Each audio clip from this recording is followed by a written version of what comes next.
Remember, the 5th of November. The Gunpowder, Treason and Plot. Guy Fawkes. Is it a holiday?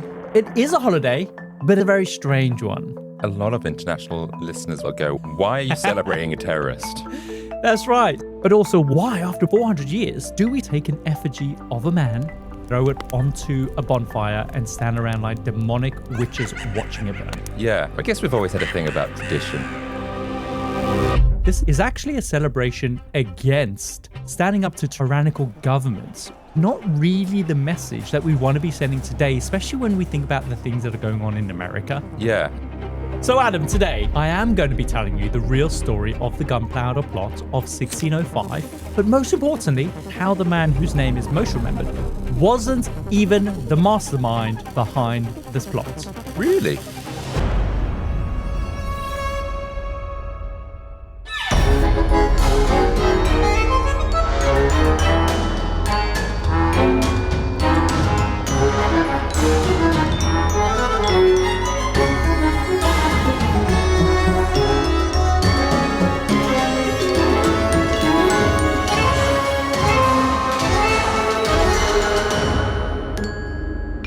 Welcome to The Compendium, an assembly of fascinating things, a weekly variety podcast that gives you just enough information to stand your ground at any social gathering. We explore stories from the darker corners of true crime, the hidden gems of history, and the jaw-dropping deeds of extraordinary people. I am Kyle Risi, your ringmaster for this week's episode. And I'm Adam Cox, the bed of nails nail impeterer. What? I make the bed of nails for the magician, the magic show. That's not part of the magician's act, is it? That's more like the contortionist's act. I don't know who my boss is then. You report to the magician, Yeah. and he's like, I don't know. Yeah. Well, yeah, I've got to put together, got to glue and hammer in all those nails. Yeah, but you would think you would just need to do that once, so that's more like a service. Oh, we need a bed of nails. Why do we need to employ you full time? That just doesn't make sense to me. I don't feel comfortable with that question. Guys, if you are new to the show and you want to support us, then the absolute best way to support the show and enjoy exclusive perks is, of course, to join us over at Patreon. Signing up is free and you get access to next week's episode a whole 7 days before anyone else. And for as little as $3 a month, you'll become a fellow freak of the show, unlocking our entire back catalogue, including classic episodes about The Dyatlov Pass incident. We haven't mentioned that. We haven't mentioned it. I think maybe I just forgot that it was in that collection. But it's such a great one. I thought, wasn't it aliens? Or didn't they think it was aliens at one point? Yeah. I mean, that was one of the theories, I guess. Yeah. Good episode. And as a special thank you, our Certified Freak tier members now receive an exclusive keychain. All you got to do is just DM us with your address and we'll send one straight to your door so we can always be dangling near your crotch. And lastly, guys, please follow us on your favorite podcast app and leave us a review. Your support really helps us find other new people that, like you, love a good tale of the unexpected. Absolutely. So Adam, that's enough of the housekeeping, because today on the Compendium, we are diving into an assembly of Remember, the 5th of November. Guy Fawkes. Yes. Wow, I got one this week. Well, I mean, how could you not get one? It's I mean, probably one of the most popular holidays we have here in the UK. Is it a holiday? It is a holiday, but it is a very strange one, isn't it? Like, for our international listeners who don't know what Guy Fawkes is, did you want to have a crack at explaining it? I feel like a lot of international listeners will know, but they'll go, why are you celebrating a guy who tried to blow up the Houses of Parliament? Yeah, exactly. Why are you 400 years ago. A terrorist. Why are you celebrating a terrorist? That's right. So for our international listeners who don't know what Guy Fawkes is, basically every year on the 5th of November, Britain and a fair few Commonwealth countries come together to light bonfires. Kids get handed sparklers like tiny little wizards. Everyone chants that very famous chant that I opened this episode with. Remember, the 5th of November, at least once, either on the night or just in the lead up. And at some point, we will also take an effigy of a man and literally throw it onto a bonfire and stand around like demonic witches watching it burn. Whilst tucking into a hot dog and going on like a merry-go-round. I don't know if the merry-go-round is a given. There's not always a merry-go-round. Not always. But there's always a bonfire. There's usually some sort of funfair rides. And growing up, I kind of sort of knew why we celebrated Guy Fawkes Night. It was something to do with, of course, the Great Gunpowder Plot of 1605, which, spoiler alert, does not go well. But Adam, beyond that, I don't really know what kind of happened. Who even was Guy Fawkes, the man that this holiday is named after?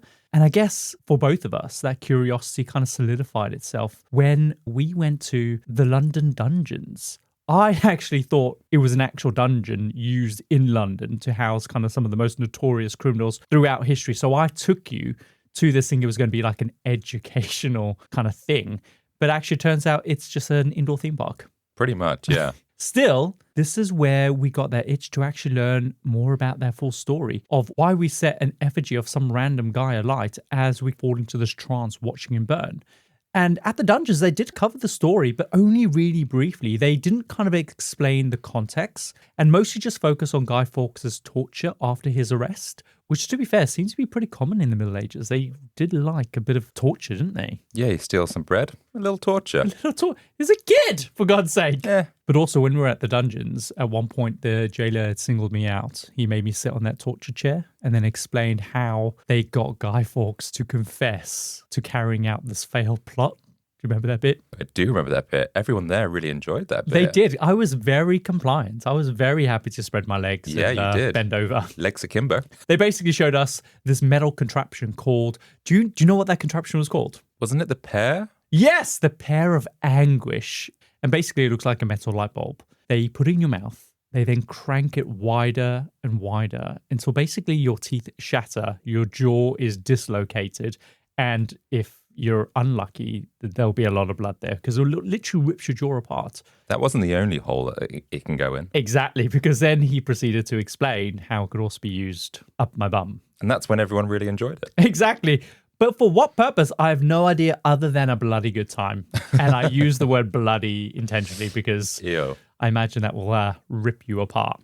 But even after all that, we still kind of left not really knowing what exactly happened. Like, who was Guy Fawkes? What was the purpose of the Gunpowder Plot? And why did it all go so spectacularly wrong? But most importantly, why, after more than 400 years, do we still celebrate this holiday by lighting bonfires and watching a man-shaped dummy burn? I guess we've always had a thing about tradition. Something we did back then. It seemed really fun at the time because I guess anything like that we celebrated was always, we watched people die back in the Dark Ages. Yeah, that's true. Entertainment. Yeah. So now we've just added, like I said, hot dogs, and now it's okay. We take our kids to see. But it is weird. There's not many other holidays other than Christmas that we celebrate this many years later. Do you know what I mean? It's just wild. Is the tradition even longer than Christmas in terms of Christmas in today's sense? Because we probably didn't have Santa or Father Christmas the same way as we did 400 years ago, right? I guess not. I don't know. Maybe that's a whole episode on itself. So, Adam, today I am going to be telling you the real story of the Gunpowder Plot of 1605, why it happened, but most importantly, the historical context that laid the foundation for it. I'll tell you how it happened and then how it failed and why Guy Fawkes, the man whose name is most remembered, wasn't even the mastermind behind this plot. Really? Mm-hmm. And by the end, you might even have a very different perspective on those fireworks and bonfires because this entire celebration is actually a celebration against standing up to tyrannical governments, which is not really the message that we want to be sending to people today, especially when we think about the things that are going on in America. I was going to say there's a few people that are doing that and it's not ending well. Exactly. But all I can say is that if you're Catholic, you might want to skip next year's bonfire. Really? Mm-hmm. Okay. A lot of Catholics in this. Oh, and by the way, we start this episode with the famous rhyme, right? Mm-hmm. Remember, the 5th of November. Do you know how it ends? Yeah. Gunpowder, treason, and plot. I am shocked. I wrote that down going, Adam's going to love this. He's not going to know how it ends. I had no idea there was more to the rhyme. I think I'm probably going to know more about this episode than you do. It goes, remember, the 5th of November, the gunpowder, treason, and plot. I know of no reason why the gunpowder treason should never be forgot. Yeah, I forgot about that bit. But yeah, exactly. My point is, there is an irony in the fact that the whole reason Guy Fawkes Night exists is to never forget what happened during the Great Gunpowder Plot of 1605. And yet, I don't know a single person other than you who knows half of it, who remembers the rest of that rhyme. The very thing that we're not supposed to forget? It probably doesn't come up in conversation that much, apart from once a year. Exactly. But it comes up every year, but it's always that first line. Yeah. Weird. So, Adam, to understand the significance of the Gunpowder Plot of 1605 and why it matters so much, we have to go back, way back, to the days of King Henry VIII. The days of yore. The days. What are the times are there, Adam? Yesteryear. Very good. Specifically, we're going back between 1533 and 1540 when Henry decided that he was done with Rome and he wanted full control of the English church. That decision ended up bringing about a significantly different version of the Reformation that was raging through Europe at the time and subsequently kicked off decades of religious chaos across England. How much do you know about the Reformation? Now, not specifically talking about the Reformation in context of King Henry VIII. I mean the wider Reformation of what was going on in Europe at the time. No, only about King Henry and that he created the Church of England in order to divorce one of his wives. Yes, that's right.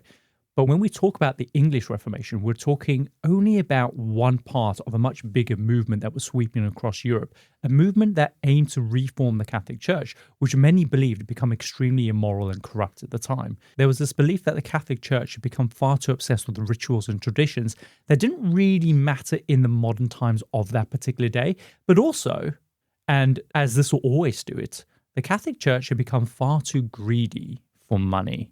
One of the best examples of this was the sale of indulgences, where the Catholic Church were basically selling certificates that would absolve you of your sins. So basically, if you have sex with a pig, that's fine. You buy an indulgence and then all is forgiven. And it got to the point where you could literally buy indulgences for dead relatives. So their sins would then be wiped clean and they could just waltz through the gates of heaven as if nothing had happened. How does that work then? You're buying an indulgence. What is an indulgence? Basically, it completely defeats the entire point of being a Catholic, which was to live a moral existence. You were supposed to earn indulgences through good deeds and prayer, living a charitable life and being a good person, right? Mm-hmm. And at the end of your life, God would look through the pages of your judgments and go, you're a great Christian. You can come into heaven. That's your indulgence. You earn those indulgences. So it's almost like you're building up a scorecard of things that you're doing throughout your life. And if you get over 80% or whatever, great, you can go through. Mm-hmm. But if you don't get 80%, then you need to somehow buy some indulgences? Or you could buy indulgences from the Catholic Church. And how do you buy them if they're not actually tangible? Oh, okay. So you just basically go like, here's 10 grand or a bag of gold or a sheep. Mm-hmm. Can my mum now come in? Yeah, and they give you a certificate and that absolves you of all of your sins for that particular crime or whatever. Oh, so you need to get your indulgence before you die. But it got to the point where they were literally selling indulgences for your dead relatives. Okay, so now I see why it's very corrupt. And basically this was an effort for the Catholic Church to raise more money, mostly because they wanted to, believe it or not, fund the building of St. Peter's Basilica in the Vatican City. Oh. So the fact that that building exists is largely due to these indulgences that they were selling throughout the Middle Ages. So this, along with a bunch of other shady practices, ended up setting the stage for a German theology professor named Martin Luther, who in 1517 posted on the door of the castle church in Wittenberg a document containing 95 theses. Basically, this was a list of complaints about the church's corruption, especially around the selling of these indulgences. And this ends up sparking huge debates across Europe, and in the end, this becomes the catalyst for Christians making very persuasive arguments for breaking away from Catholicism entirely. And suddenly, Protestantism is born. It spreads like wildfire across the entire continent, and it was, by all accounts, a moral and spiritual revolution led by very frustrated Catholics at the time. Now, that's a very simplistic kind of way of explaining what the Reformation was. But in England, what was happening across Europe saw some dissemination and support, but it didn't really lead to a conscious, organized attempt to really want to break away from Rome. That was until Henry VIII decided that his marriage to Catherine of Aragon was no longer working for him, and he decided that he wanted a divorce, or technically an annulment. At the time, he'd been married to Catherine for around about 20 years, and up until this point, she, and I say she because as history has taught us, it's always the woman's fault, she had failed to produce a male heir. And so, desperate to keep the Tudor bloodline going, Henry writes to Pope Clement asking for an annulment. His claim is that the marriage was invalid because Catherine was previously married to his brother, which was King Arthur. So he was the original heir, but he died, and then so King Henry VIII came to power. He had his seconds. Basically, yes. That's so weird to think, oh, my brother was supposed to be king. You're married to him. Well, you got to think of it from this way, right? There was a lot of wars and battles going on between Spain, France, and the Western kind of countries at the time. So you build these allegiances by saying, okay, we'll join our houses together. I'll marry your daughter. You marry my son, blah, blah, blah. Arthur ends up dying, but they still want to kind of create that allegiance. So it's very political. And so Catherine ends up marrying Henry instead. I see. And she never had a child, obviously, with... Exactly. Well, according to him, because she was married to his brother, this was apparently against the Bible. And so this was the reason why God was not giving him a male heir. So Pope Clement flat out refuses Henry's request, and he tells him that under Julius II, the church had already provided a special dispensation for Henry to marry Catherine at his own request. And so while this was technically against the Bible, Pope Clement was essentially saying, this is your own doing, and so you have to deal with it. Right, okay. But Henry argued that the dispensation relied purely on the notion that Catherine and Arthur had never consummated their marriage. But now, Henry had reason to believe that they did. And so, he wanted the Pope to annul the marriage. The Pope, however, was not having any of it, and he still maintained this refusal. They totally consummated. Like, what else are you going to do? Don't they normally get people in to watch? I think that's more kind of like French during King Louis XIV, which is probably around about the same time. I don't know. Yeah. So Henry is outraged and humiliated. He decides that he was completely done with Rome. And so he decides that he is going to jump on the bandwagon and he is going to embrace the Reformation movement that was taking place across Europe at that time. He separates from the Catholic Church entirely through the passing of the Act of Supremacy, where he declares himself the supreme head of the Church of England, and officially England breaks away from Rome. I see. And so with that, Henry is finally free to annul his own marriage to Catherine. And when he did, he immediately ends up shacking up with, do you remember? Anne Boleyn. Anne Boleyn, yes.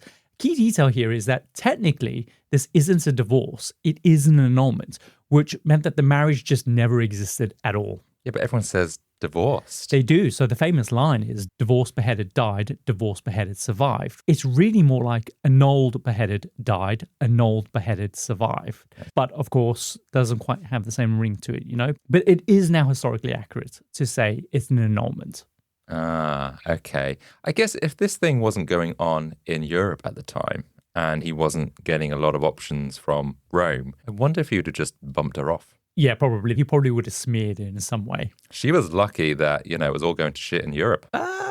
Yeah, she was. She was. So I was like, what? What's going on there? Yes, she was lucky because otherwise she would have been beheaded, right? And so now England is Protestant. Catholics are now being systematically oppressed and marginalized, which only ramps up harder as Catholics refuse to kind of just sit back and let this happen.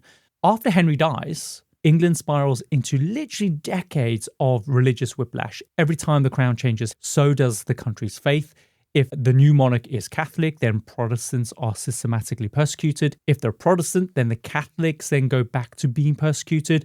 So it's just this constant flux with generations swinging between being on top and then being hunted, basically. Henry does eventually have a son with, do you remember who? One of his wives? Is it Anne Boleyn? Or is it someone else? I feel like it's someone else, right? It is, yeah. Jane Seymour, that's his third wife. She ends up dying in childbirth, so she's the one who died. And their son is called Edward IV. And he's basically the first monarch to be raised fully Protestant. If you're the purchasing manager at a manufacturing plant, you know having a trusted partner makes all the difference. That's why, hands down, you count on Grainger for auto reordering. With on-time restocks, your team will have the cut-resistant gloves they need at the start of their shift. And you can end your day knowing they've got safety well in hand. Call 1-800-GRAINGER, click Grainger.com, or just stop by. Grainger, for the ones who get it done.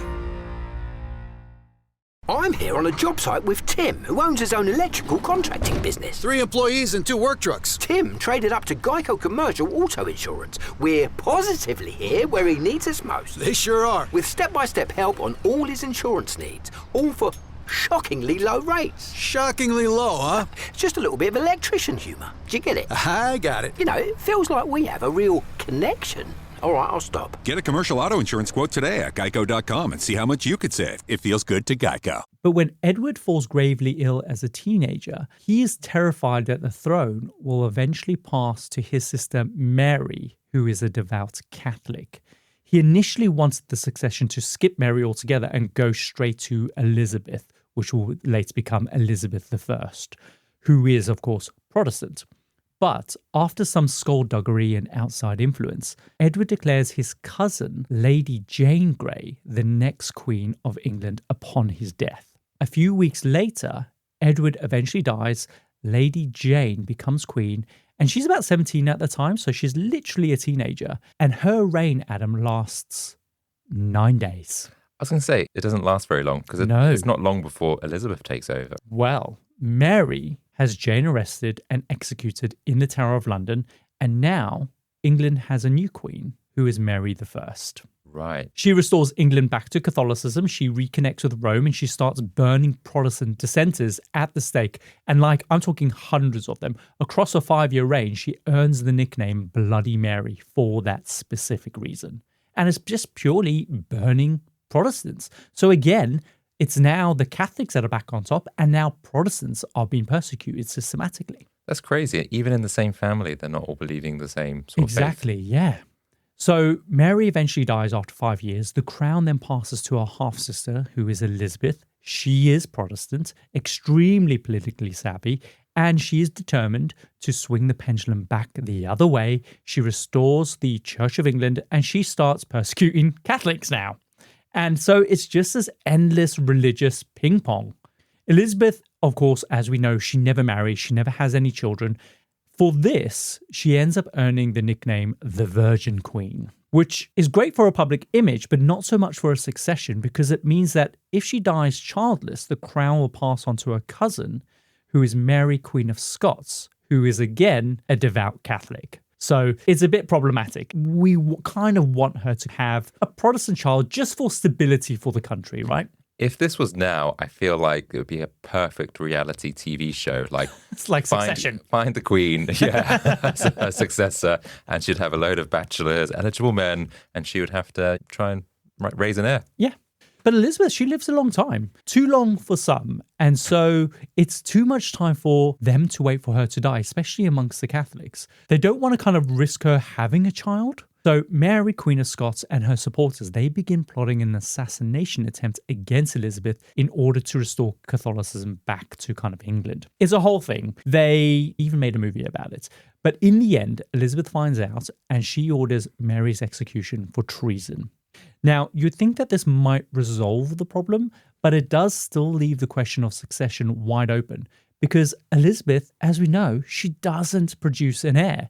And so when she dies in 1603 at the age of 69, which is kind of ironic considering she's the Virgin Queen, the throne then passes to Mary, Queen of Scots' son. His name is James. At this point, he's already been King of Scotland for about 35 years as King James VI. But now he's also James I of England. It's very confusing. So he's kind of like King James VI of Scotland, but King James I of England. Mm-hmm. What this means is that for the very first time, England, Scotland, and Ireland are all ruled by a single monarch. It's not officially the United Kingdom just yet. They still have, of course, their own separate sovereign states with their own individual laws. But James's reign definitely lays that groundwork for that to eventually happen under Queen Anne, like a century later. And is he a Protestant? Even though his mother, Mary Queen of Scots, was Catholic, James I is actually Protestant. I knew it. And why? What do you mean by that? Well, it just seems to be yo-yoing between Catholicism and Protestants. And it's just so strange that there's quite a divide even within people's families. But James I, being a Protestant, this actually reassures many of the Protestants in England that the country isn't about to flip again. But for Catholics, this also sparks a degree of cautious hope. The thinking there is that because his mother was Catholic and the fact that King James I's wife Anne of Denmark had converted to Catholicism, then maybe James was going to be more lenient than his predecessors. This excitement also grows into genuine optimism that he might even switch back to Catholicism altogether after James starts appointing Catholic sympathizers to government roles across the country. As a result, England stops enforcing recusancy fines. Recusancy? Don't think I've heard of that. Basically, they are penalties for skipping mandatory Church of England services. Like you had to go to church every Sunday or whenever it was by law. Okay. They also started to notice that no new anti-Catholic laws were being passed. Priests are no longer having to stay underground. These things are all still technically illegal under James I, but they're now just being more tolerated. There's a genuine hope among Catholics that he might one day convert. Back to Catholicism. Back to Catholicism. But here's the problem. James's leniency isn't about compassion towards Catholics in any way. He's lazy. No, it's purely about keeping the peace. This is why his moderate attitude doesn't really lead to any meaningful change across the country. And so a small group of very frustrated Catholic clergy start to lose patience. And they decide if persuasion won't work, there may be something more drastic needed to be done to persuade him. Out of this, two very separate conspiracies emerge, unimaginatively named the main plot and the byplot. Okay, so two plots to take down James or the government. Yes, so basically the main plot's goal was to remove James I from power either by assassination or forced abdication, and then replace him with his cousin, Lady Arabella Stuart. Ironically, remember, this is a Catholic plot, and they want to replace James I with what you might think is another Catholic, right? That would make sense. But Lady Arabella Stuart is technically a Protestant. Then why would they choose her? The thinking was that she would probably be more pliable than someone like James. I see. So they thought that maybe if they could kind of instill her onto the throne, then they could use her as a puppet to change the laws and things like that. Right, okay. But it feels like James is doing kind of a good thing. I don't know if it's just him not wanting to upset stuff, but trying to keep a happy medium. Yeah, he doesn't hate Catholics. His wife's a Catholic. His mother was a Catholic. It doesn't really care too much. It means a lot more to people in kind of England. But at the same time, a lot of people are at a disadvantage. They've been marginalized. But he's too rich and wealthy and famous to really give a shit. I was trying to work out if he's being a good monarch by not like driving his, motive forward or whatever. But it sounds like he's not trying to protect people or anything. He's just not doing anything about it. Yeah. And he is more tolerant, so he's doing something about it. But it's almost like he just doesn't care. Yeah. But it's not enough for some Catholics, hence why these plots existed. Of course, this plan collapses even before it starts, and is purely down to the fact that someone starts talking, which is a recurring theme in this story. Who's the rat? Too many people get involved in these plots, and it just causes a shit show. Meanwhile, the byplot unfolds at the same time, and this one is led by two priests, William Watson and William Clark. So the two Williams, the two Willies. Their plan is to kidnap James, lock him in the Tower of London, and then force him to agree to greater tolerances towards Catholics, right? Which, strategically speaking, is idiotic because all James will need to do is go, sure, absolutely, I'll totally do that. And then once they release him, he'll just execute everyone involved. This is why they don't let priests plot things, because they don't think things through. I was going to say to them, and you promise that you will let us go? Pinky promise? Yes. Unsurprisingly, this plan also fails again because people talk. And so in the end, both Watson and Clark, the two Willies, are executed. Now, here's where things get worse, because James is obviously furious at this, right? There's been two plots that have been unfoiled by Catholics to try and remove him as king. So he basically sets off to declare his utter detestation of all Catholics across all three countries. He basically goes ahead and expels all the priests and the Jesuits from England. He reinstates the heavy enforcements of recusancy fines. Those are the same fines for skipping Sunday services, which honestly, actually, I would have totally been happy to pay. I'm a massive fan of paying for convenience. Like, if it's a couple dollars, I would be like, yeah, here's my $2. I don't need to go to church. Yeah, but if you got to do that every week, and also I imagine people were probably quite poor. So the money that they needed was for food and stuff like that. The reality, yes, I'm projecting myself as a rich, wealthy, kind of medieval nobleman. It's nice that you think that you'd be rich. But yeah, back then, only the wealthy could really afford this. So if you were poor, you'd have to go to church and cry about it. So he's done a complete 180, but understandably because people are trying to kill him. Literally, two plots unfoiled and they're trying to kill him. So England is basically back to taking a hard line against Catholics. But for one man, this crackdown becomes the final straw. And his name is Robert Catesby. He's got quite an interesting lineage, actually. He's actually descended from William Catesby, a high-ranking counsellor to King Richard III. That's the same Catesby Shakespeare writes about in the play, Richard III. So Robert's literally a guy that Shakespeare wrote about. Ah. What a great legacy to have. Can you imagine having one of your ancestors written about in a Shakespeare play? Yeah, it's like, I'm in Shakespeare. Yeah. Like, true story. Do you think they get you more putang? Did I say that right? Putang? It's poontang. I don't think you should say that again. I can't pull that off, can I? No, you cannot. So Robert is, of course, Catholic by heritage, coming from a long line of them. He's not hardline, but like many, he doesn't appreciate that Catholics are being persecuted left, right, and centre. He ends up enrolling at Oxford, and typically in order to get your degree at graduation, you are required to take an oath of supremacy. Basically, you have to publicly swear allegiance to the monarchy as the supreme governor of the Church of England. But Robert refuses this. Like I said, he's seen how badly his father was treated for being a proud Catholic, repeatedly being arrested and jailed for refusing to pay those fines when he didn't attend church. So Robert decides that he's just going to drop out of Oxford just before he graduates. To him, he thinks, well, I already have all the information, already have all the knowledge, so why do I just need a piece of parchment to prove it? So he just decides to drop out. Well, normally if you want a job, they'll probably ask, oh, can we get your certificate? It doesn't really matter to him because he ends up marrying a Protestant woman called Catherine Lee. They're both Catholic sympathizers, and together they routinely kind of hide priests and help Catholic kind of practice in secret. They're both really wealthy as well. However, 5 years after they get married, Catherine ends up dying, and through her grandmother, Catesby inherits a huge fortune, enough that he can easily pay any fines that get thrown at him. But also, he's essentially got FU money, basically. He doesn't really need a job. He's got this massive estate that he can live off, he can earn money from. Like, he's just filthy rich at this point. Lucky.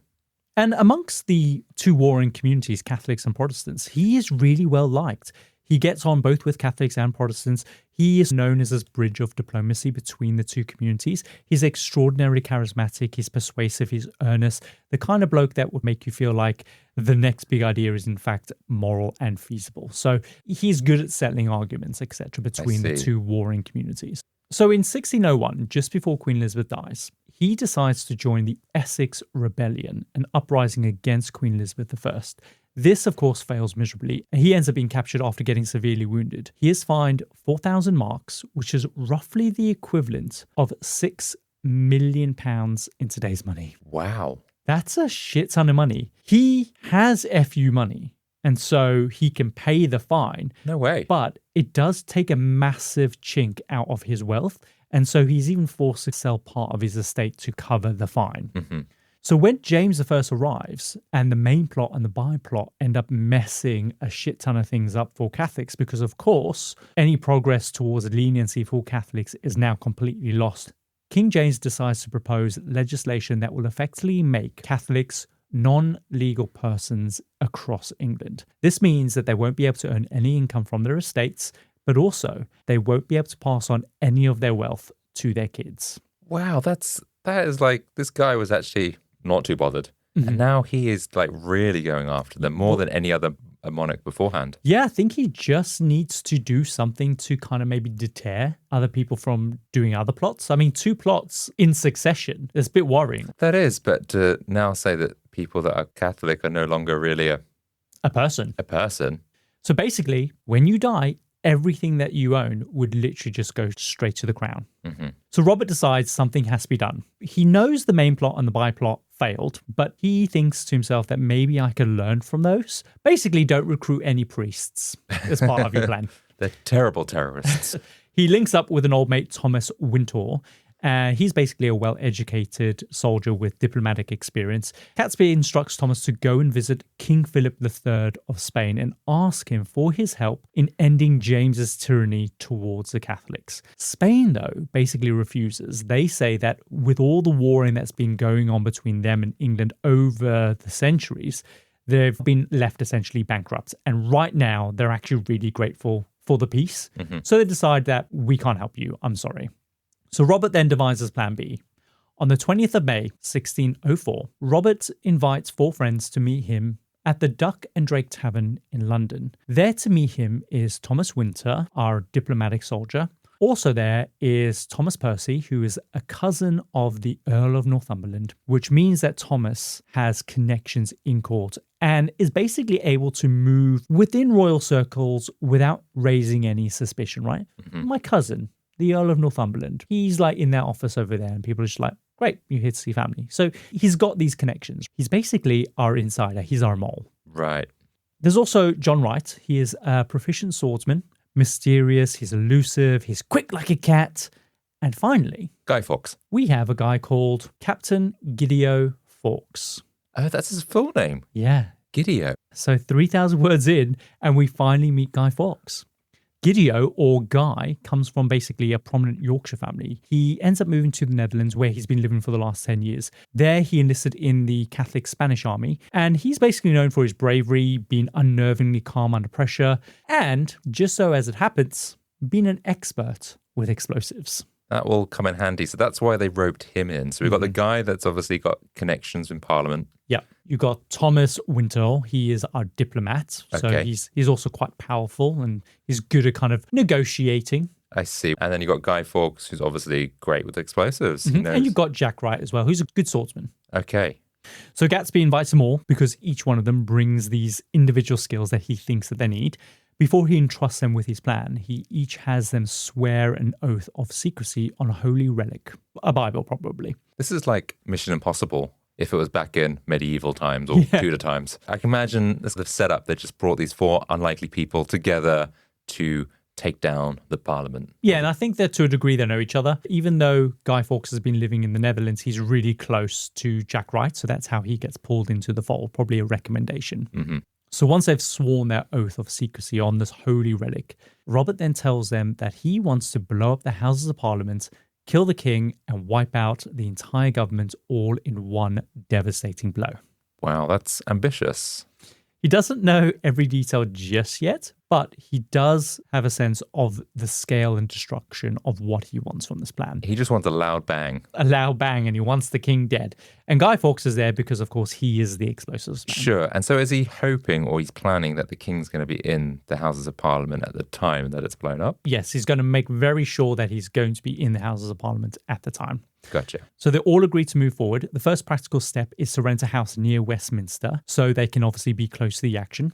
Guy Fawkes is enlisted as the caretaker of that property under the alias of John Johnson, which admittedly is one of the worst fake names you can possibly have. The landlord is like, so what name should I put on the tenancy? And he's like, John. Okay, and surname? John Seddon. I wonder if that's more convincing back then, like having a fake name. Yeah. That's just the same name twice. Yeah. Then Thomas Percy, he uses his connections to the Earl of Northumberland to secure a job as a royal bodyguard. And so he is obviously, as I said, our insider. He claims that Guy Fawkes, or John Johnson, is his manservant, which obviously gives Guy the freedom to come and go in these same spaces that he has the right to go in without anyone raising suspicion. People be like, who the fuck are you? And he'll be like, I'm John Johnson. I'm Thomas Percy's manservant. It's like, okay, as you were. Sounds sexual. Here's my manservant called John Johnson. I mean, Johnson again, see? Yeah. Is this not just a little bit gay? There's some kind of homoerotic fiction in there. So then they talk logistics. Guy walks them through how much gunpowder they'll need to level the House of Lords. He estimates roughly around about 36 barrels, which they're confident they can get in time. But then they decide on timing. They know that the opening of Parliament is usually this big ceremonial session where the king, his ministers, nobles, everyone basically comes together under one roof to open up Parliament. And so this, they believe, is going to be the perfect time to strike in order to gain maximum impact for this attack. Problem is, if the opening of Parliament is in just 6 months' time, now they need to really hustle to get as much gunpowder as they possibly could and start stockpiling it. Problem is, if the opening of Parliament is just 6 months away, they now need to hustle to get enough gunpowder. Immediately, they end up running into shortage issues, which means they are increasingly taking more and more risks with back alley kind of deals that could potentially blow their cover, right? It ends up a few people knowing what they're planning. Right. So that's, again, another big issue in the story is that there's a lot of people involved. So they've got this shortage issue. They need 36 barrels. But then, by some ridiculous stroke of luck, the plague sweeps through the city and the parliament's opening is postponed until the following year. Suddenly, they have loads of months of breathing room to really take a step back, really be a bit more cautious about getting their gunpowder and start planning this thing through properly rather than all squeezing it in with the next 6 months. This is quite a long time of plotting then. Well, 6 months, I don't think that's very long. No, maybe not. They've got to smuggle in these barrels, right? Exactly. That's the biggest problem, right? This delay basically solves the biggest logistical nightmare that they haven't really quite worked out yet. And that is how the hell they're going to get all this gunpowder under the House of Lords without anyone noticing. Is it not just going to be like a delivery? They're like, hey, someone, Amazon. Amazon delivery. No, Adam. Basically, they're going to dig a tunnel. Oh. They start tunneling from the rented house towards the cellars under the House of Lords, which none of them have any experience in mining whatsoever. How do you do that without like Drawing attention to anyone above. Yeah, and just like, what kind of tools are you using? They're not using spoons, surely. Well, they've got shovels and stuff. Yeah, but wow, that's impressive. And so how close is the house to the parliament? So when I was looking at the map, I don't know if we know the exact house, but there's this big kind of radius. It looks like they've got to go the equivalent of crossing the river. Right, so this isn't like just a little road that they're trying to dig under. That is quite a substantial amount. I don't know how wide the Thames is, but it's quite meters. wide. I'd say 100 meters? No, 100 meters. It's 270 meters. 200 is quite specific. Maybe I just looked it up. But yeah, so it's quite a substantial amount to be digging a tunnel that you can fit grown men through and all that gunpowder. And shovels. And shovels. I don't know. I don't think I could do it. Well, you're not doing it. Which is good. AI agents are everywhere, automating tasks and making decisions at machine speed. But agents make mistakes. Just one rogue agent can do big damage before you even notice. Rubrik Agent Cloud is the only platform that helps you monitor agents, set guardrails, and rewind mistakes, so you can unleash agents, not risk. Accelerate your AI transformation at Rubrik.com. That's RUBRIK.com. I'm here on the job site with Dale, who's a framing contractor. Hey, good morning. Dale traded up to Geico Commercial Auto Insurance for all his business vehicles. We're here where he needs us most. Yep, they sure are. We make it easy for him to save on all his insurance needs, all in one place, with coverage that fits his business and bottom line. Oh, I shouldn't have looked down. It's all right. We're so far up here. Look at me. Take a deep breath. Oh, I'm good. So good. Get a commercial auto insurance quote today at geico.com and see how much you could save. Get more with Geico. So they start tunneling from this rented house towards the cellars under the House of Lords. Like I said, none of them have any mining experience. But they do their best, mostly digging at night, discreetly dumping the extracted rubble. It is filthy, exhausting work. They pretty much get the job finished, but it is largely contested because historians can't really find where that tunnel was. I mean, it could be that it just collapsed inwards, but whatever. But a lot of people say they finished pretty much digging the tunnel. That's interesting because how do you stop it from like caving in back then? And how Exactly. deep is it for that not to cave in? And you're using it for a single purpose, right? So you just want to be able to get the gunpowder under there and be able to get access to it. You're probably not reinforcing it because what's the point in that? It's not something you're going to be using every day. Yeah. It's for a single purpose. It's quite dangerous, actually. Very dangerous. But then they get news that all the digging that they had just done was all completely unnecessary because Thomas Percy had managed to rent a vault directly beneath the House of Lords. So they're all like, for fuck's sake. Yeah, Thomas probably should have done his research beforehand. I think what he done is while they were trying to work out how they were going to get the gunpowder under there, they probably did approach the House of Lords to see if they could rent a vault, and maybe there was a waiting list, and then at the last minute, One opened up. One opened up, basically. Okay, so they've got a vault, which I didn't realize, one, that you could hire out a vault. I'm guessing you can't do that now, right? I think it's because of his connections to the Earl of Northumberland. So, Okay. yeah. Fine, and they're going to be like, so what do you want to put in this vault? And he's kind of like, oh my god, some chairs, Yeah. a table. Storage, essentially. That's exactly it. So they abandon the tunnel, they haul all the stockpiled gunpowder back out, and disguised as Thomas Percy's servant, Guy Fawkes starts moving the barrels of gunpowder one by one into this lease vault.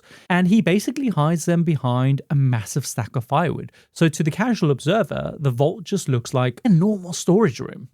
Meanwhile, out in the Midlands, Robert and some of the others, they start thinking about what their plan is going to be after they explode Parliament. Because basically they know that once it does go up, it's going to drive the country into a total state of chaos. But up until that point, they hadn't even thought about what they needed to do once that happens. Yeah, what's their alibi? Not even that. What's your next plan? Because everyone is going to be trying to claim power at that point. So they needed a strategy on how they could essentially do that and then take control of the government. I was going to say, like, it could get worse. It could get a hell of a lot worse. So they needed a plan, basically. So basically, they were going to, first of all, organize an uprising to seize control of the capital once Parliament explodes. For leverage, they would also kidnap the king's daughter, Princess Elizabeth, just before the explosion, and then install her as a puppet under the regency of the Earl of Northumberland, which would then give them total control of the country. That was their plan.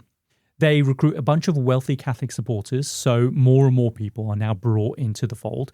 In particular, they bring in Ambrose Rockwood and Francis Tretham, who is basically Robert's cousin, and they begin stockpiling weapons for this uprising.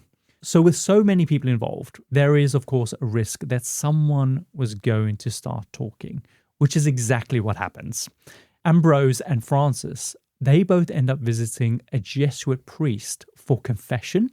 And the priest is a man called Father Henry Garnet, and they both tell Father Garnet literally everything.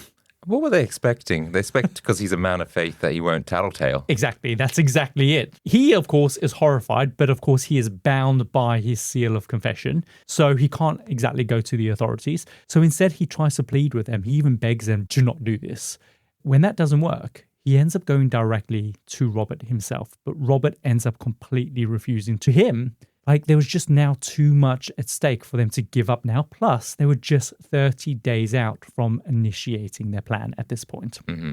But even still, this is all really, really risky because you've now got a very concerned priest who, yes, is bound by his oath, but he could still easily find another way to alert the king. Do you know what I mean? So I don't understand why they're not freaking out more than they are. Yeah, could he not do like an anonymous letter? Exactly.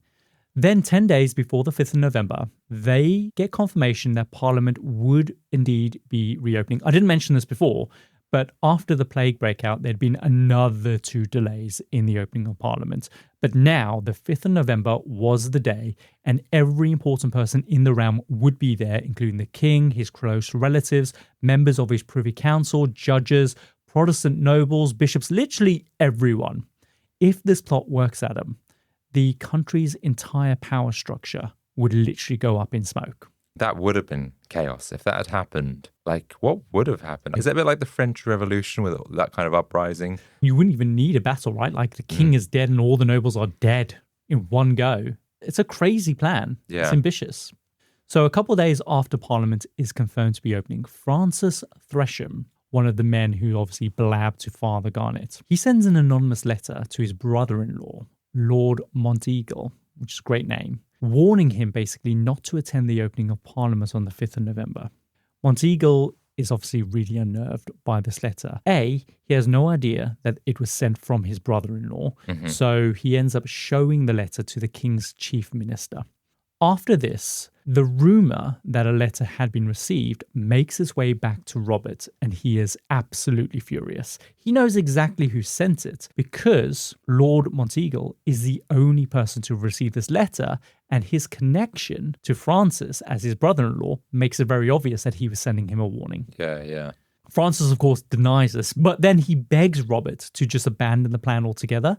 But all this does is confirm to Robert that he was indeed the one who had sent the letter, right? Yeah, totally. But then they still go ahead with it then, really. Yes, it doesn't deter them. It does not. Well, basically, the thing that gives them the reassurance is that in a panic, Robert sends Guy Fawkes racing back to the vault to check to see if the gunpowder was still there. Everything is exactly as he left it. Nothing has been touched. Whatever the anonymous letter said, it clearly hadn't given away the exact details of the plot. And so this is a massive relief for them as like a conspiracy. Sure, but surely everyone there is now going to be on high alert. Yes, exactly. So eventually, the letter reaches the king on the 1st of November. He reads it. He focuses on one specific line, which reads, "Thou shalt receive a terrible blow this Parliament, and yet thou shalt not know who hurts them." So that phrase triggers something in the king that nobody else seems to pick up on, and he immediately suspects a terrible blow might mean an explosion. I mean, 2 people have attempted to take him out already, so he's probably quite intuitive of this kind of stuff now. Yeah, I mean, it could be a massive blowjob. Who knows? A terrible blow will take you out. I don't think it is. So he orders a discreet and thorough search of all the buildings around Parliament. Eventually, the Privy Council get round to searching the vaults, like on the 4th of November, so like 3 days later. In one of them, they find a suspiciously large stack of firewood guarded by a man who introduces himself as John Johnson. He explains that, of course, the firewood belongs to his master, who is Thomas Percy, who they should know is the king's bodyguard. And so in the end, they end up nodding politely. They say basically, right, carry on, and then they basically leave. Thank you, Mr. John Johnson. Thank you, Mr. John Johnson. In the end, they find nothing. Like I said, this is now the 4th of November, so just before midnight, they report back to the king to tell them that they found nothing. But he is not satisfied with this. The line in that letter just keeps gnawing at him, and so he orders them to do another thorough search of the entire Parliament. This time they retrace their steps backwards. They eventually get to the vault very early on in the search, and this time they find John Johnson there, but he's carrying a bunch of fuses and matches. I mean, that's pretty suspicious. Looks very suspicious. So they immediately arrest him on the spot. They pull aside the firewood and they find all 36 barrels of gunpowder stacked neatly behind it. Wow. They bring Guy Fawkes before the king, and he still insists at that moment in time that he has no idea what you're talking about. He's like, my name is John Johnson. I was asked to guard the firewood by my master. I know nothing about any kind of gunpowder. James is not satisfied with this. He orders that he be interrogated. He says to the guards, the gentler torments are to be used first onto him, and so by degrees proceeding to the worst. And so Godspeed your good work. Basically, start easy. If you still won't talk, crank out the pear of anguish. Wow. Yeah. I mean, I'm still surprised that Guy Fawkes or John Johnson thought he would get away with it, because it's like, why would you have a load of gunpowder? How do you think you could get away with this? Adam, it's the day before. They've gotten away with it up to this point. True. And how are they ever going to blow it up? I guess they would set the fuse at a safe distance, but how do they make sure that it blows up? I don't know. Because I feel like you need to be quite far away when you've got 36 barrels of... Well, I mean, they have recruited an expert. Just because he's an expert from the 1600s doesn't mean that he doesn't know what he's doing. Well, he didn't succeed, did he? But why did he not succeed? It's because someone blabbed. True. Right? And someone sent a letter. That's quite crazy to think that they probably would have been able to get this job done. What would the world have been like? No Houses of Parliament, no Big Ben. Yeah, no Big Ben. I guess we probably should explain what the Houses of Parliament are, because at the time that this happened, the Houses of Parliament that we recognise today didn't exist. Oh. Back then in 1604, it was just basically a series of medieval houses in this weird ramshackle complex on the same site that the current Houses of Parliament are today. So when you see, as an international listener, the Houses of Parliament, you probably recognize it more by Big Ben, basically. But the Houses of Parliament is the building that is attached to Big Ben. But even back then, because the Houses of Parliament are quite grand now, but back then they wouldn't have been. No, it wouldn't have been. In fact, the House of Parliament, as we know it today, was built in 1829. So it's like Victorian times. But also, Big Ben isn't the name of that tower. Big Ben is the name of the bell inside that tower. Do you know the name of the actual tower itself? Yes, the tower that belongs to the Parliament that houses Big Ben. No, it's called the Elizabeth Tower. I knew that. So when our international listeners, when we talk about Houses of Parliament, it is basically... It's not what you see now. Big Ben. Yeah, it's not what you see now. But yeah, interesting. Okay, because I was trying to... It's quite a big building, but maybe back then it wouldn't have been that big. So that kind of makes a bit more sense now. But it was still essentially the same purpose as what it serves today, right? Yeah. So by this point, word of Guy's arrest reaches Thomas Percy and Thomas Winter, as well as Ambrose Rockwood. All of them bolt north. Their thinking was that even without the explosion, maybe they could still spark a rebellion and march on London. But without the chaos of the explosion, a rebellion at this point just feels like it's suicide. So many of the men just completely refuse. I was going to say, they're just going to leg it. Yeah, they're just like, well, they're going to kill us, aren't they? Next, they decide to pivot and initiate their plan to kidnap Princess Elizabeth. But at this point, the monarchy is in full lockdown. All the royal heirs are locked away in their palaces across London. And so at this moment, everything is just falling apart. Robert then makes one final attempt to try and rally up a rebellion. He's known to be incredibly persuasive. Everyone kind of gathers around in urgency. It's in the pouring rain. He makes his case. They're all kind of sort of convinced. They start to collect up what's left of all their munitions, including the remaining gunpowder that isn't inside the vaults, which, thanks to the rain, is now absolutely soaking wet and completely useless. So they decide that before they can move, they need to dry it out, which they do by placing near a series of fires. And so, in a major lapse of judgment, the entire thing explodes. No way. Yep. One of them is instantly blinded. The blast ends up drawing attention to where they are, and within minutes, the farmhouse is completely surrounded by 200 men. They refuse to surrender, and so this results in a shootout. Robert, Thomas Percy, John Wright, they're all killed on the spot. Any survivors, they're captured. They're all taken to the Tower of London for interrogation.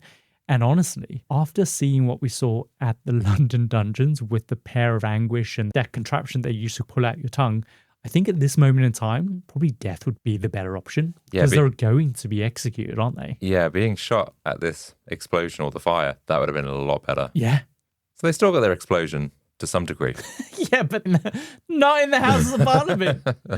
Guy Fawkes, though, Adam, he is now being interrogated for 4 days. He holds out amazingly because he lasts 4 days without saying a single word.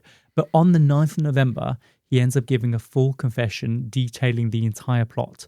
Historians say that when they compared his signature in his confession to earlier examples of his handwriting, like his signature is barely legible. And that's because he could barely even hold a quill. Ooh. I've got an image of what his signature looked like compared to his usual signature, just to give you a flavor of how badly he was essentially tortured. It's like they got a 3-year-old to do it. Yeah. So what was his state of his hands then? Yeah. Probably had his fingernails ripped out. Who knows? Wow. So he's in a bad way, basically. Mm-hmm. So I don't really blame him. He lasted 4 days of torture with a pair of anguish. I wonder how many times it got up his bum. Don't know. Don't know. Thomas Wintour, he is the next one to confess. He confirms everything that Guy Fawkes had said. 8 conspirators were still alive at that moment in time. All were arrested if they haven't already been. Do any of them say that they were forced into it? Well, I don't know, actually. It's a good question. It would be a good defense, but then it doesn't matter. You still did it. This is medieval bloody London. You're probably still going to get executed regardless. Yeah, but they were just trying to fit in. Doesn't matter. You want to fit in, you're still got to die. They all end up being tried at Westminster Hall, the very building that they try to blow up. At this point, the trial is just a formality. Like, they've already decided that they're all guilty. And so when they're sentenced, they're all sentenced to be hung, drawn, and quartered for high treason. Do you even know what that means? Do you know what? I have been told this and I'm trying to remember. So hung, obviously being hung out on a... To dry. To dry. No, obviously it's execution by hanging. And then quartered is a punishment that they do to you. No, that's where they trail you through the streets, right? Should I just explain? Yes. Okay. So first you are hung until you're almost dead. Then you are basically cut down. You are tied to a horse, usually by your legs, and then you are dragged through the streets to your execution site. There, you then have your genitals chopped off, tossed into a fire while you watch. Mm-hmm. I wonder what they do with women. Don't know. Do you think they cut off their breasts? Or do you think they surgically attach a penis, only to then chop it off again? I have no idea. I can't imagine many women would be in this situation. Hey! This is medieval times. But anyway, so yeah. That's sexist. They're watching the Johnson in the fire. Yes, essentially.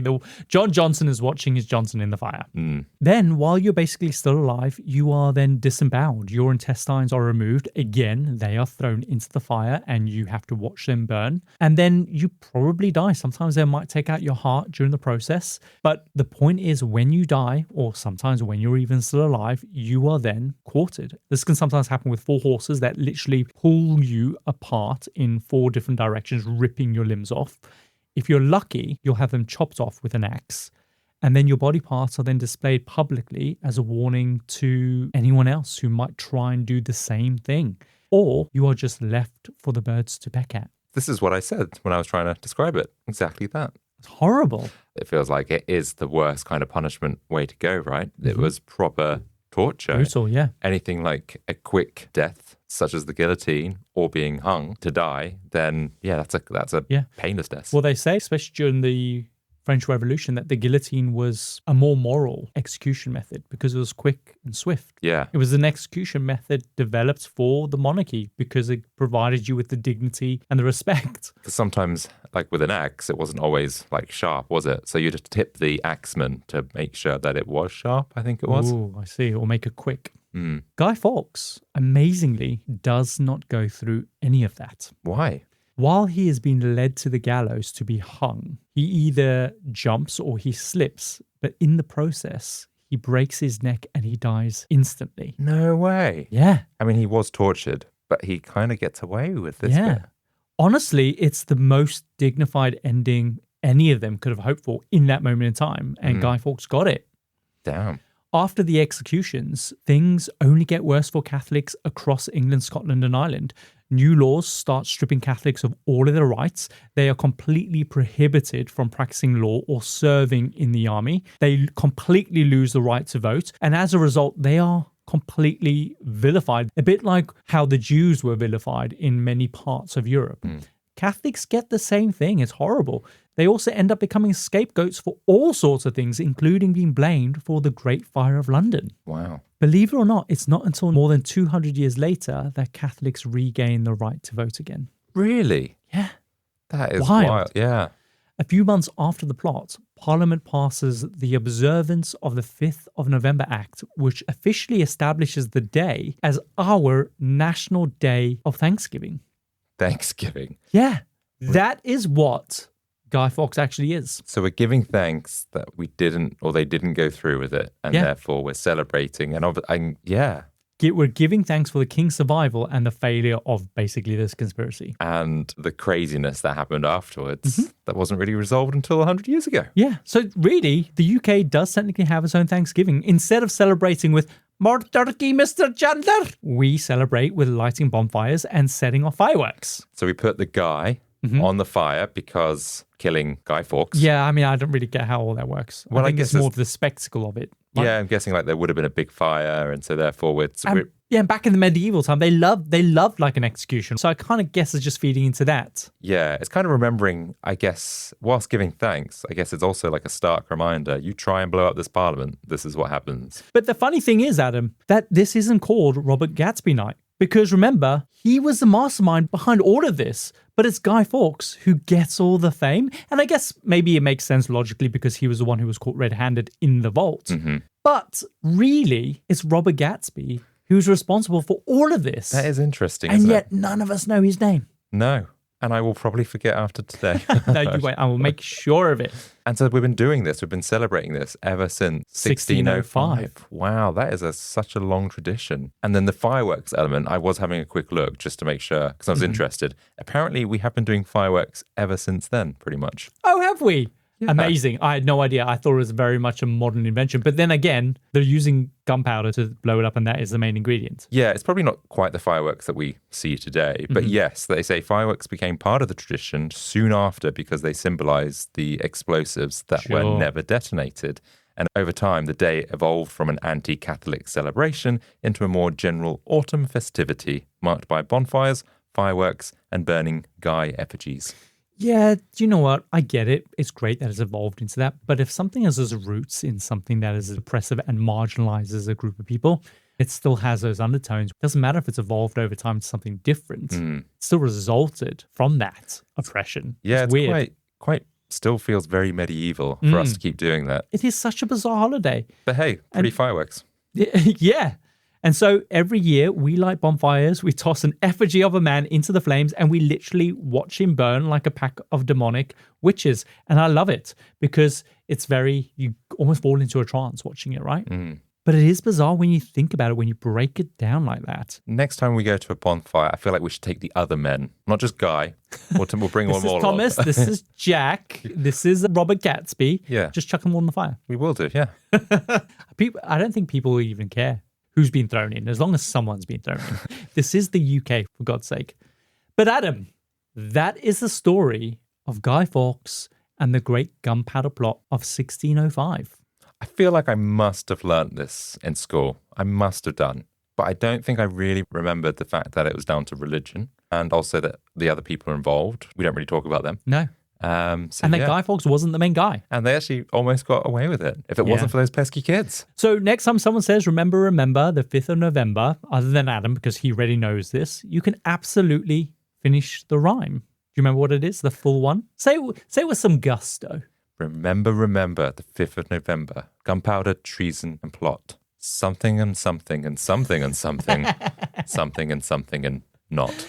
Just to polish that off. I know of no reason why gunpowder treason should ever be forgot. That's what I said. I know. Wonderful. But it is wild to think how close they came, as you just said. Like the whole world could have changed if... Who's responsible for this? Break it down.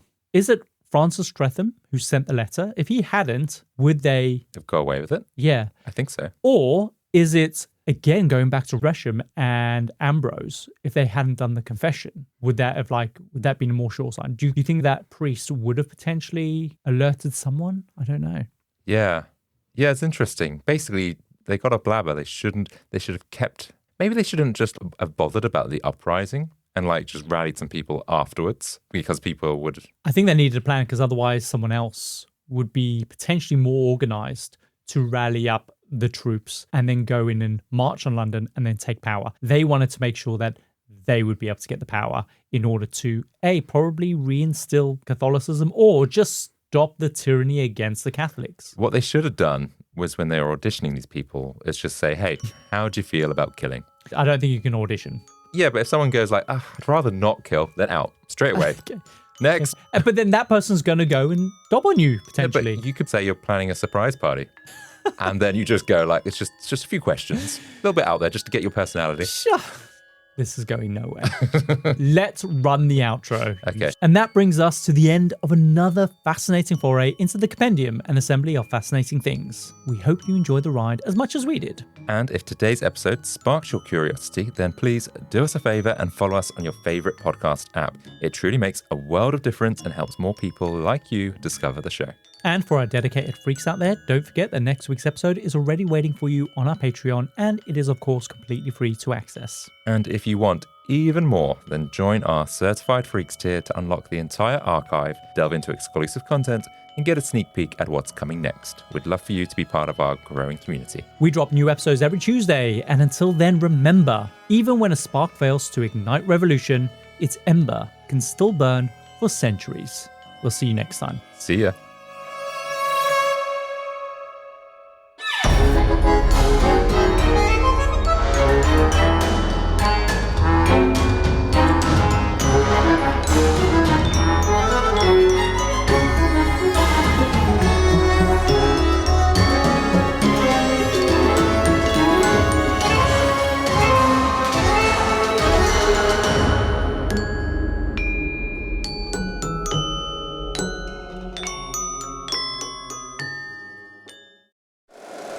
If you like the show, please take a moment to rate, review, and subscribe. It really does help the show to grow. Thank you for listening.